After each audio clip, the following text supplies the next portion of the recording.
नमस्कार, रात के 8 बज चुके हैं। आप देख रहे हैं राज्यसभा टीवी। आपके साथ मैं हूं घनश्याम उपाध्याय। इस वक्त की हर खबर को विस्तार से जानेंगे, उससे पहले एक नजर हेडलाइंस पर। फिट इंडिया अभियान की पहली सालगिरह पर प्रधानमंत्री नरेंद्र मोदी ने दिया स्वस्थ रहने का मंत्र। फिटनेस की डोज आधा घंटा रोज। फिटनेस को बढ़ावा देने वाली हस्तियों और आम नागरिकों के साथ किया संवाद। विभिन्न आयु वर्ग के लिए फिटनेस प्रोटोकॉल भी लॉन्च।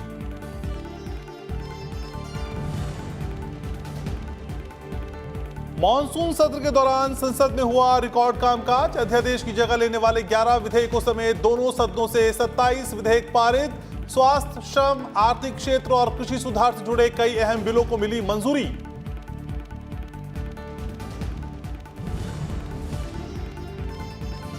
राष्ट्रपति रामनाथ कोविंद ने कोरोना के खिलाफ जंग में योगदान के लिए राष्ट्रीय सेवा योजना की तारीफ की।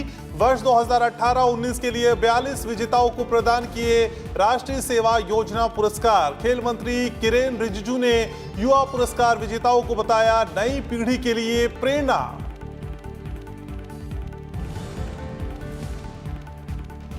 नए कृषि कानून से किसानों की जिंदगी में आएगा बदलाव। फसलों को मिलेगी उचित कीमत।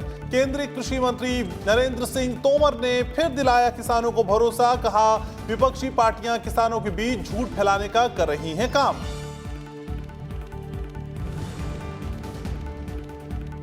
गृह राज्य मंत्री सुरेश अंगड़ी के निधन पर राष्ट्रपति, उपराष्ट्रपति और प्रधानमंत्री समेत कई नेताओं ने जताया शोक। केंद्रीय कैबिनेट ने भी दी श्रद्धांजलि।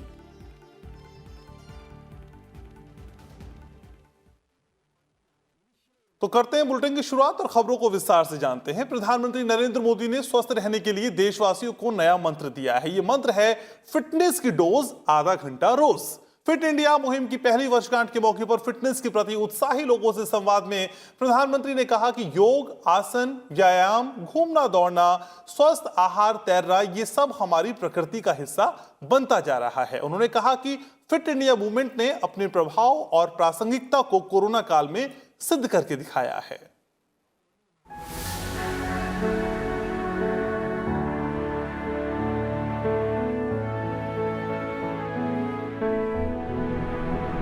काम में बेहद व्यस्त रहने के बावजूद प्रधानमंत्री नरेंद्र मोदी अपनी दिनचर्या में व्यायाम और योग शामिल करने से कभी नहीं चूकते और अपने दिन की शुरुआत व्यायाम और योग के साथ ही करते हैं। इसलिए प्रधानमंत्री ने गुरुवार को फिट इंडिया मूवमेंट की पहली सालगिरह के मौके पर देश को स्वस्थ रहने के ये मंत्र दिए हैं। फिटनेस की डोज आधा घंटा रोज। स्वामी विवेकानंद के विचारों का जिक्र करते हुए प्रधानमंत्री नरेंद्र मोदी ने आज की भागदौड़ भरी जिंदगी में व्यायाम को दिनचर्या में शामिल करने की अपील की। उन्होंने कहा कि ऐसा करने से न सिर्फ फिट रहा जा सकता है, बल्कि इससे व्यक्ति के भीतर आत्मविश्वास भी बढ़ता है और जीवन में सफलता भी हासिल होती है। स्वास्थ्य है तभी भाग्य है, तभी सफलता है। जब हम नियमित रूप से व्यायाम करते हैं तो खुद को फिट और मजबूत रखते हैं। एक भावना जागती है कि हां, हम स्वयं के निर्माता हैं। एक आत्मविश्वास आता है। व्यक्ति का यही आत्मविश्वास उसको जीवन के अलग अलग क्षेत्रों में भी सफलता दिलाता है। प्रधानमंत्री ने फिट इंडिया मुहिम की पहली वर्षगांठ के मौके पर फिटनेस प्रोटोकॉल का भी शुभारंभ किया। उन्होंने कहा कि पिछले एक साल में देश में फिटनेस को लेकर सोच में बदलाव आया है। प्रधानमंत्री ने फिट इंडिया मूवमेंट को आंदोलन करार देते हुए कहा कि एक साल पहले जिस आंदोलन की शुरुआत हुई थी, आज वो जन आंदोलन का रूप ले चुका है। उन्होंने कहा कि फिटनेस को लेकर देश में लगातार जागरूकता बढ़ी है। फिट इंडिया मूवमेंट दरअसल हिट इंडिया मूवमेंट भी है। इसलिए जितना इंडिया फिट होगा उतना ही इंडिया हिट होगा। इसमें आप सभी के प्रयास हमेशा की तरह देश की बहुत मदद करेंगे। आपका भी बहुत प्रधानमंत्री ने कहा कि आज पूरी दुनिया में फिटनेस को लेकर तेजी से जागरूकता बढ़ी है। देश में लोगों को फिटनेस के प्रति जागरूक करने के मकसद से बीते साल राष्ट्रीय खेल दिवस के मौके पर फिट इंडिया मूवमेंट की शुरुआत की गई थी।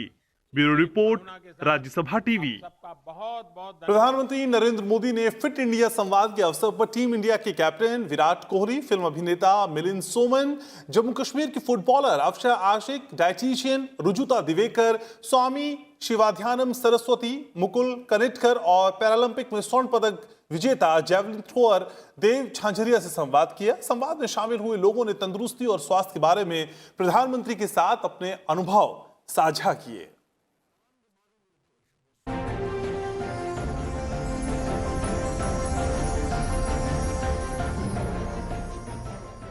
मौका था फिट इंडिया संवाद का।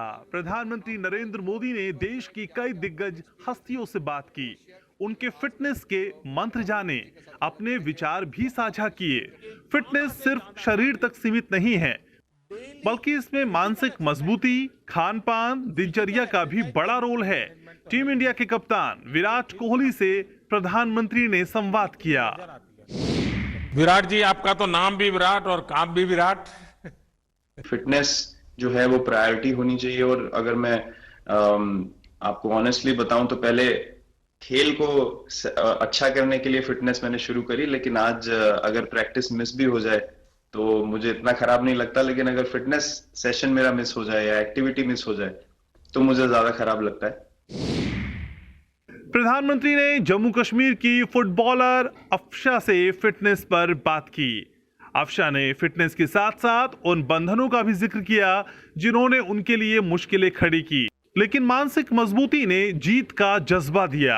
आपने जिस प्रकार से अचीव किया है, एक कश्मीर की बेटियों के लिए, देश के लिए भी एक इंस्पिरेशन है, लेकिन कश्मीर की बेटियों के लिए आप एक बहुत बड़ा इंस्पिरेशन बन गई हैं। मुझे बहुत खुशी होती है कि जब मेरे घर वालों ने मुझे सपोर्ट नहीं किया था, तब मैंने वो डिसीजन लिया कि नहीं, मुझे थोड़ा बहुत अपनी फैमिली के साथ, अपने सोसाइटी के साथ स्ट्रगल करके इस चीज को आगे बढ़ाना चाहिए, ताकि हमारी सोसाइटी में भी थोड़ा चेंज आए। वो लड़कियों को आगे देखना चाहिए, जो आजकल बहुत ज्यादा हो रहा है। मैं जब भी बाहर जाती हूँ तो लड़कियों को एक्सरसाइजेस करते हुए, वॉक करते हुए या ग्राउंड में देखती हूँ तो मुझे बहुत ही खुशी होती है।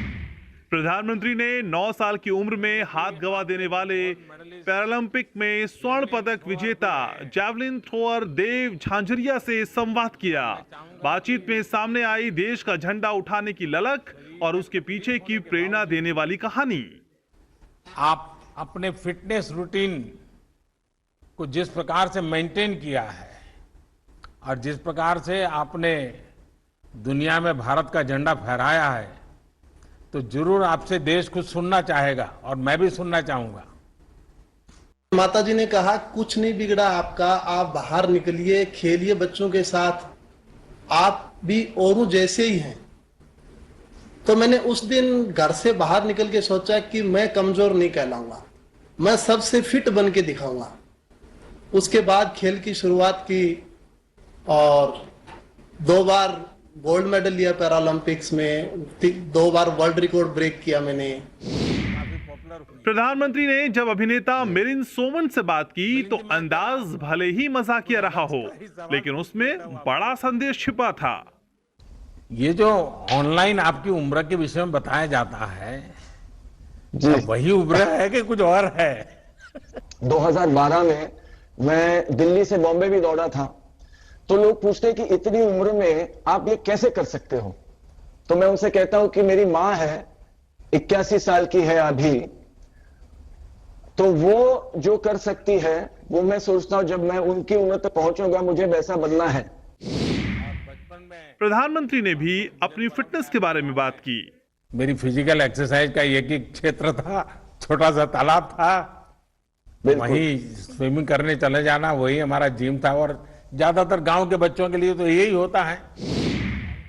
प्रधानमंत्री नरेंद्र मोदी ने डाइटिशियन रुजुता दिवेकर, स्वामी शिवाध्यानम सरस्वती, मुकुल कनिटकर से भी बात की।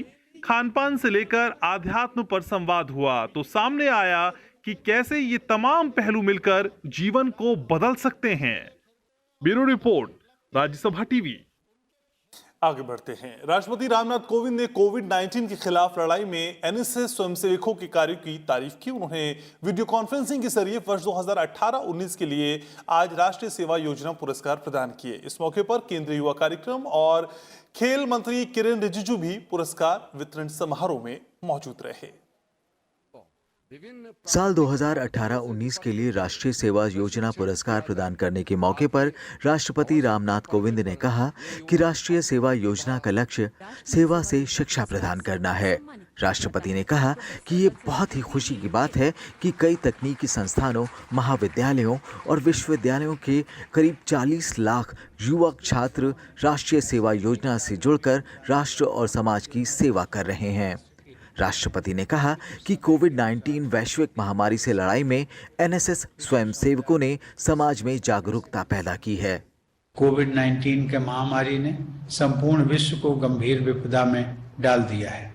इस विपदा के अनेक आयाम हैं। यह मात्र एक स्वास्थ्य संबंधी समस्या ही नहीं है, अपितु इससे जुड़ी आर्थिक और सामाजिक कठिनाइयां सभी के जीवन को प्रभावित कर रही हैं। इस वैश्विक महामारी के विरुद्ध संघर्ष में राष्ट्रीय सेवा योजना के स्वयंसेवकों ने सोशल डिस्टेंसिंग तथा मास्क के प्रयोग के लिए जागरूक बनाया है। क्वारंटीन के दौरान लोगों तक खाद्य सामग्री एवं अन्य उपयोगी वस्तुएं पहुंचाने में योगदान दिया है। केंद्रीय खेल मंत्री किरेन रिजिजू ने एनएसएस स्वयंसेवकों के महत्वपूर्ण योगदान की सराहना की। भारत विश्व के सबसे युवा देशों में से एक है और आप सब युवा स्वयंसेवक ही हमारा आने वाला कल है। आपने कार्यक्रम समन्वयकों और कार्यक्रम अधिकारियों के कुशल मार्गदर्शन में समाज निर्माण के कार्यों में योगदान देकर एक मजबूत और आधुनिक भारत बनाने की भारत सरकार की मुहिम में हमेशा मुखर सहभागिता की है। एनएसएस पुरस्कार 3 श्रेणियों में 42 विजेताओं को दिए गए। युवा कार्यक्रम विभाग हर साल स्वयंसेवकों को समाज सेवा के कामों के लिए राष्ट्रीय सेवा योजना पुरस्कार देता है। केंद्रीय समाज सेवा योजना एनएसएस की शुरुआत 1969 में हुई थी। इसका मकसद समाज में स्वयं सेवा के जरिए युवा छात्रों का व्यक्तित्व और चरित्र निर्माण करना था। Bureau report, Rajya Sabha TV. संसद के मॉनसून सत्र के दौरान शानदार कामकाज हुआ है। दोनों सदनों से 27 विधेयक पारित किए गए, जिसमें 11 अध्यादेश की जगह लेने वाले विधेयक भी शामिल हैं। दोनों सदनों में 22 विधेयक पेश किए गए। राज्यसभा से 1 और लोकसभा से 4 बिल वापस लिए गए। मॉनसून सत्र के दौरान लोकसभा और राज्यसभा दोनों सदनों से जो बिल पास किए गए हैं, उनमें श्रम सुधारों से जुड़े 3 विधेयक शामिल हैं, जिसका मकसद कामगारों के बेहतर स्वास्थ्य और सामाजिक सुरक्षा सुनिश्चित करना है। किसानों और कृषि क्षेत्र से जुड़े 3 विधेयक भी संसद से पारित किए गए हैं। विधेयक किसानों के सशक्तिकरण और कृषि सुधार से जुड़े हैं।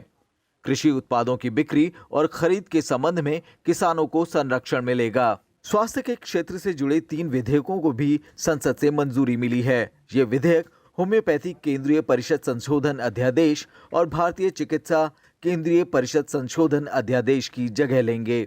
शिक्षा के क्षेत्र से जुड़े 2 विधेयकों को दोनों सदनों से मंजूरी मिली है। राष्ट्रीय फॉरेंसिक विज्ञान विश्वविद्यालय विधेयक 2020, राष्ट्रीय रक्षा विश्वविद्यालय विधेयक 2020। कोविड-19 की स्थिति से उत्पन्न स्थिति को लेकर 4 विधेयकों को दोनों सदनों की मंजूरी दी गई। इसमें महामारी संशोधन विधेयक 2020 के अलावा सांसदों और मंत्रियों के वेतन और भत्ते संशोधन से जुड़े 2 विधेयक शामिल हैं।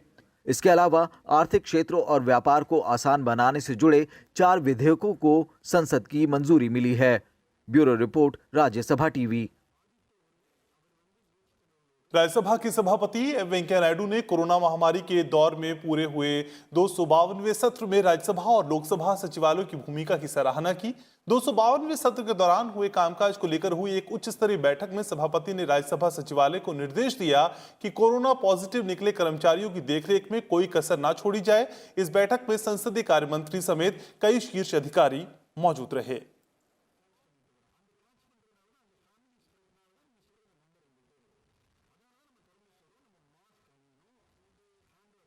केंद्रीय कृषि मंत्री नरेंद्र सिंह तोमर ने कहा है कि नए कृषि कानून से किसानों की जिंदगी में बदलाव आएगा।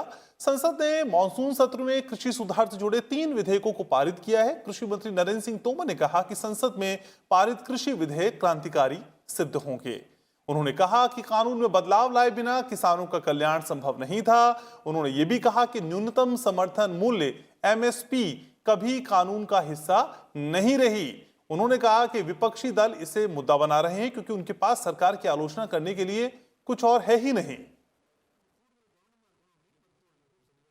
APMC की जंजीरों में जो झगड़ा हुआ था उसको मुक्त करने वाले हैं, आज़ाद करने वाले हैं, और जो छोटा किसान है उसे भी अपने उत्पादन की बुआई के समय गारंटी मिल सके और वो महंगी फसलों की ओर आकर्षित हो सके, वो नई टेक्नोलॉजी का उपयोग कर सके और साथ ही साथ वह निजी निवेश को अपने तरफ आकर्षित कर सके।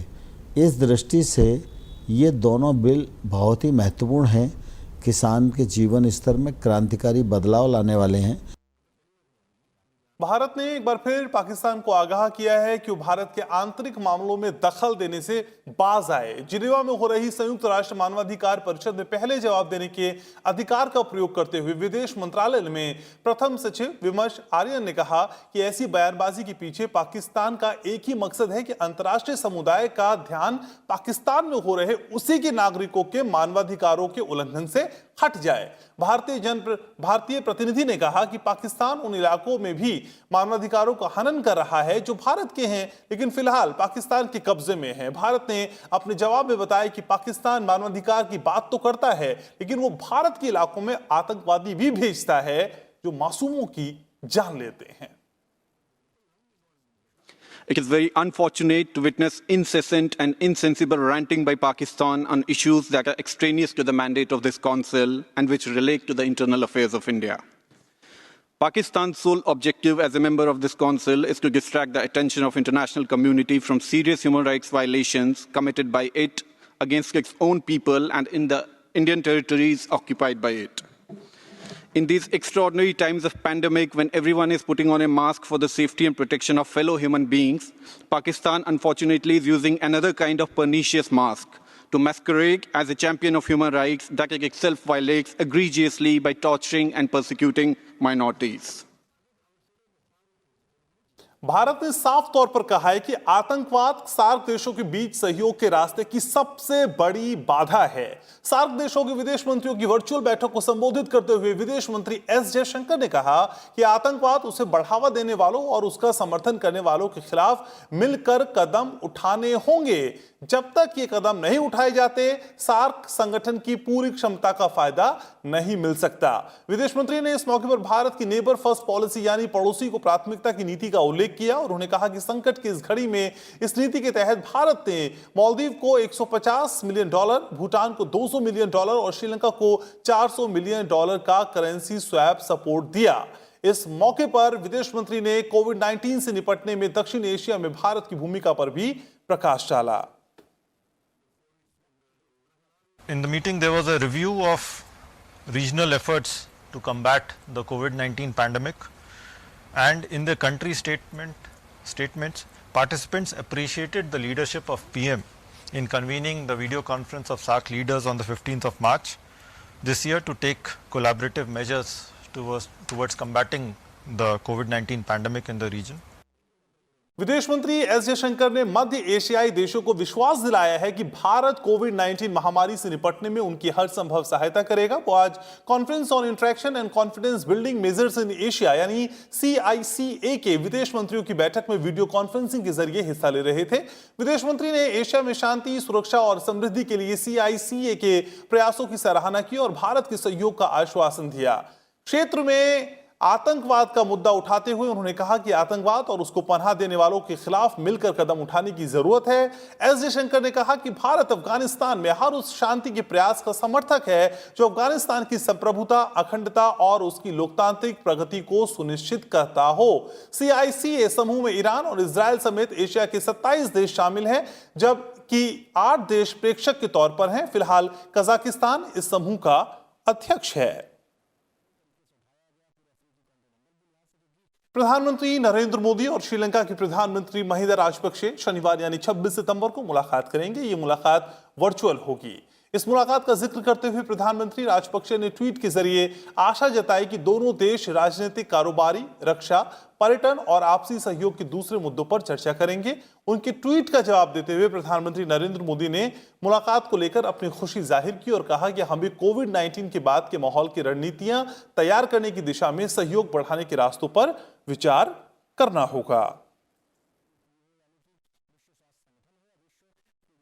Virtual bilateral summit, which is going to be held under challenging circumstances posed by COVID-19 pandemic, testifies to the deep-rooted civilizational ties and heritage between the two neighboring countries.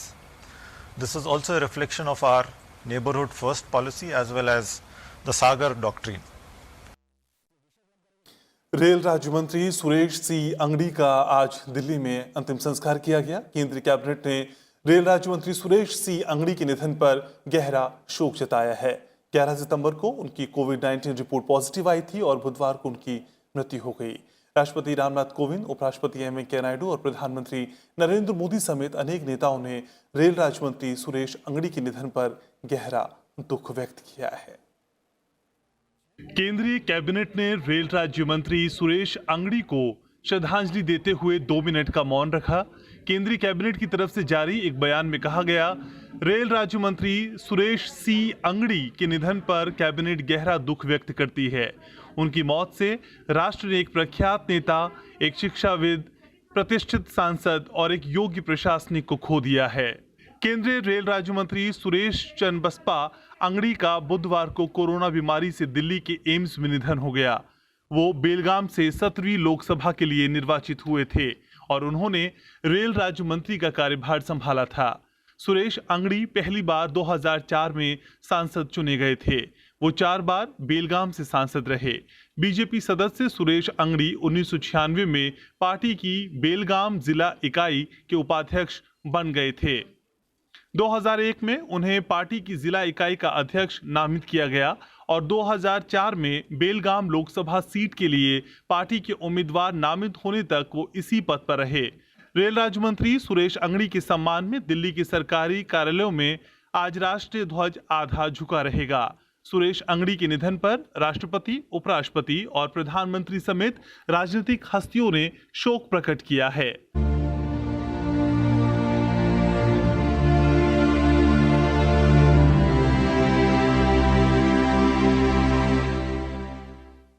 देश में पिछले 24 घंटों के दौरान कोविड-19 के 86,508 नए मामले आने के बाद संक्रमितों की कुल संख्या 57 लाख को पार कर गई है। हालांकि अब तक 46,74,988 लोग कोविड-19 से स्वस्थ भी हो चुके हैं। स्वास्थ्य मंत्रालय के अनुसार ठीक होने वालों की दर 81.55% हो गई है। बीते एक दिन में कोरोना वायरस के 86,508 नए मरीजों का पता चलने से देश में संक्रमण के कुल मामलों की संख्या 57,32,000 से ज्यादा हो गई है। देश भर में सक्रिय रोगियों की कुल संख्या अब घटकर 9,66,382 हो गई है। पिछले 24 घंटे के दौरान कोविड-19 से 1,129 मरीजों की मौत हुई है। इसके साथ ही मृतकों की संख्या 91,149 हो गई है और मरने वालों की दर कम होकर 1.59% पर आ गई है, जो दुनिया में सबसे कम है। ICMR के मुताबिक बीते 24 घंटे में 11 लाख से ज्यादा टेस्ट किए गए हैं। देश में अब तक 6 करोड़ 74 लाख से अधिक नमूनों का परीक्षण किया जा चुका है। देश में कोरोना महामारी के बढ़ते मामलों के बीच प्रधानमंत्री नरेंद्र मोदी ने कहा है कि कोरोना वायरस से लड़ाई में अब लोकल स्तर पर फोकस कर बीमारी पर काबू पाना होगा। प्रधानमंत्री ने कोविड-19 से 7 सबसे ज्यादा पीड़ित राज्यों और केंद्र शासित प्रदेशों के मुख्यमंत्रियों और स्वास्थ्य मंत्रियों से बुधवार को संवाद में देश में 60 सबसे पीड़ित जिलों की पहचान कर वहां वायरस के प्रसार पर रोक लगाने की रणनीति बनाने का आग्रह किया है। साथ ही माइक्रो कंटेनमेंट जोन के फॉर्मूले पर काम करने की अपील की है, जिससे कोरोना पर लगाम लगाने में मदद मिलेगी। प्रधानमंत्री ने कहा कि जो 1-2 दिन के लोकल लॉकडाउन होते हैं वो कोरोना को रोकने में कितना प्रभावी हैं, हर राज्य को इसका अवलोकन जरूर करना चाहिए। पीएम ने कहा कि 7 राज्यों के केवल 60 जिले ही चिंता का विषय हैं। हर दिन एक जिले के 1 या 2 तहसील और आपके यहाँ जितने भी हैं उन सब से सीधी पूछताछ करें, तहसील के लोगों से सीधी बात करें, सीधा मार्गदर्शन करें और ये 7 दिन तक लगातार चला करके सभी ब्लॉक लेवल तक अगर सीधी मुख्यमंत्री वर्चुअल कॉन्फ्रेंस करे तो जरूर नीचे बात पहुंचाने में, एक सीरियसनेस लाने में, सिंसियरिटी लाने में बहुत मदद हो सकती है। प्रधानमंत्री ने संक्रमित लोगों के परीक्षण, उपचार और उन पर नजर रखने पर अधिक ध्यान देने की जरूरत पर भी जोर दिया है। साथ ही ये भी कहा है कि कोरोना महामारी के वायरस के फैलाव को रोकने में मास्क की महत्वपूर्ण भूमिका है। उन्होंने कहा कि राज्यों द्वारा राज्य आपदा कार्रवाई निधि SDRF के उपयोग की सीमा 35% से बढ़ाकर 50% कर दी गई है। Bureau report, Rajya Sabha TV. Corona virus से निपटने के लिए दुनिया भर में कई तरह की वैक्सीन पर काम चल रहा है। दुनिया भर की कई कंपनियां कोरोना वैक्सीन के सफलता के करीब भी पहुंच गई हैं। जॉनसन एंड जॉनसन कंपनी पहले चरण में पॉजिटिव रिजल्ट आने के बाद अब कोरोना वैक्सीन के तीसरे और अंतिम चरण का परीक्षण शुरू करने जा रहा है। अमेरिका समेत दुनिया भर में 200 से अधिक जगहों पर करीब 60,000 वॉलंटियर को शामिल किया जाएगा। इस वैक्सीन का ट्रायल अमेरिका के अलावा अर्जेंटीना, ब्राजील, चिली, दक्षिण अफ्रीका, कोलंबिया, मेक्सिको और पेरू में भी हो रहा है। Remember, even if you're testing 30,000 people or 60,000 people, you can have adverse reaction that's pretty rare. 1 in 10,000, 1 in 20,000. You may not see that in terms of a 30,000 person trial, but when you're moving to 300 million, billions, you need to make sure that vaccination doesn't have serious side effects. वहीं corona virus के लिए Bharat biotech company नाक के जरिए ली जाने वाली एक विशेष vaccine विकसित कर रही है। भारत बायोटेक ने इसके लिए अमेरिका के सेंट लुइस में स्थित Washington university school of medicine के साथ एक समझौता किया है। भारत बायोटेक ने कहा है कि कंपनी के पास अमेरिका, जापान और यूरोप को छोड़कर अन्य सभी बाजारों में वैक्सीन के वितरण का अधिकार होगा। कंपनी ने बताया कि इस वैक्सीन के पहले चरण का परीक्षण सेंट लुइस विश्वविद्यालय की इकाई में होगा, जबकि नियामक मंजूरियां हासिल करने के बाद भारत बायोटेक अन्य चरणों का परीक्षण भारत में भी करेगी। इसके साथ ही जिनोम वैली हैदराबाद में स्थित अपनी GMP फैसिलिटी में वैक्सीन के बड़े पैमाने पर निर्माण का कार्य करेगा भारत बायोटेक। भारत बायोटेक के चेयरमैन डॉक्टर कृष्णा एला ने कहा है कि वो इस वैक्सीन की 100 करोड़ डोज बनाएंगे। हालांकि WHO प्रमुख टेड्रोस गेब्रेयेसस ने कहा है कि इस बात की कोई गारंटी नहीं है कि विकास के चरण से गुजरने के दौरान भी कोई टीका काम करेगा या नहीं। उन्होंने कहा कि जितना व्यापक परीक्षण किया जाएगा, एक बेहतर और प्रभावी टीके के विकास में ये उतना ही अच्छा मौका होगा। इस महामारी से निपटने के लिए करीब 200 वैक्सीन विकसित किए जा रहे हैं। Bureau report, Rajya Sabha TV. देश आज उन महान महिला स्वतंत्रता सेनानी भीकाजी कामा को उनकी जयंती पर याद कर रहा है। भारतीय मूल की पारसी महिला भीकाजी कामा ने लंदन, जर्मनी और अमेरिका का भ्रमण कर भारत की स्वतंत्रता के पक्ष में माहौल बनाने का काम किया। भीकाजी कामा ओजस्वी लेख और भाषण क्रांतिकारियों के लिए हमेशा प्रेरणा का स्रोत रहे। धनी परिवार में जन्म लेने के बावजूद उन्होंने आदर्श और दृढ़ संकल्प के बल पर सुखी जीवन को तिलांजलि दे दी और भारत की स्वाधीनता के लिए लड़ते हुए एक लंबी अवधि तक निर्वासित जीवन बिताया। आज उनके जन्मदिन के मौके पर उपराष्ट्रपति M वेंकैया नायडू ने लिखा कि विदेश में रहकर प्रवासी भारतीय समुदाय को भारत की स्वाधीनता आंदोलन से जोड़ने वाली राष्ट्रीय निष्ठ क्रांतिकारी भीकाजी कामा की जन्म जयंती पर उनकी स्मृति को नमन करता हूं। जिन्होंने पहली बार विदेशी भूमि पर राष्ट्रध्वज फहराकर हमारी राष्ट्रीय चेतना को मुखर किया। Bureau report, Rajya Sabha TV. उपराष्ट्रपति एम वेंकैया नायडू ने महिला स्वतंत्रता सेनानियों की अपनी फेसबुक पोस्ट श्रृंखला में आज भीकाजी कामा का जिक्र किया। भीकाजी कामा की 159वीं जयंती पर उपराष्ट्रपति ने अपनी पोस्ट में उनके दृढ़ संकल्प और आदर्शों से जुड़ी कई घटनाओं का उल्लेख किया है। महिला स्वतंत्रता सेनानियों की अपनी फेसबुक पोस्ट श्रृंखला में उपराष्ट्रपति एम वेंकैया नायडू ने भीकाजी कामा को याद करते हुए 1907 जर्मनी के स्टुटगार्ट की विख्यात घटना का जिक्र किया।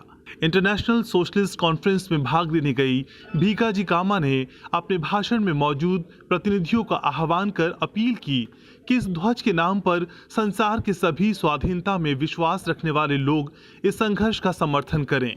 एक समृद्ध पारसी परिवार में जन्मी भीकाजी कामा विवाह के बाद पूरी तरह समाज सेवा से जुड़ गई। 1896 में तत्कालीन बंबई शहर में फैले बुबोनिक प्लेग के दौरान लोगों की सेवा करते हुए वो स्वयं भी घातक संक्रमण से ग्रसित हो गई। ठीक होने के बाद भी उनका स्वास्थ्य बुरी तरह प्रभावित हुआ और बेहतर इलाज के लिए उन्हें इंग्लैंड जाना पड़ा।